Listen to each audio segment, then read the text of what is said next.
Bangalpara news. আসসালামু আলাইকুম। Bangalpara news থেকে আপনাদের সামনে উপস্থিত হয়েছি আমি মোহিনী ইসলাম। গত 2 দিন আগে অচেনা এক বালককে বাঙ্গালপাড়া ইউনিয়নের লাউড়া নাজিরপুর ওয়ার্ডের নাজিরপুর গ্রামের সামনে বসে থাকতে দেখে স্থানীয় লোকজন বালকটির কাছ থেকে তার পরিচয় জানতে চায়, কিন্তু সে কিছুই বলতে পারছিল না।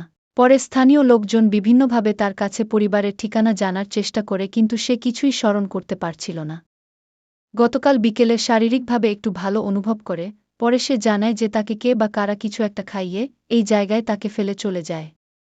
পরে সে বলে তার বাবা একজন প্রবাসী, সে একজন মাদ্রাসা ছাত্র। বাসা থেকে বাজার করতে মায়ের কাছ থেকে 4,000 টাকা নিয়ে বের হয়, পরে আর সে কিছু স্মরণ করতে পারছে না। ছেলেটির বক্তব্য অনুযায়ী জানা যায়, ছেলের নাম তুহিন, বাবার নাম তানবীর, মাতার নাম বিলকিস। ঠিকানা ফতেহপুর, মৌলভীবাজার, সিলেট। পাওয়া গিয়েছে জেলা কিশোরগঞ্জ, উপজেলা অষ্টগ্রাম, ইউনিয়ন বাঙ্গালপাড়া। যোগাযোগ 017524570022 অথবা 017491680881। সবাই খবরটি বেশি বেশি শেয়ার দিয়ে সবার কাছে পৌঁছে দিন, যেন অতি তাড়াতাড়ি তার পরিবার তাকে খুঁজে পায়। ধন্যবাদ সকলকে।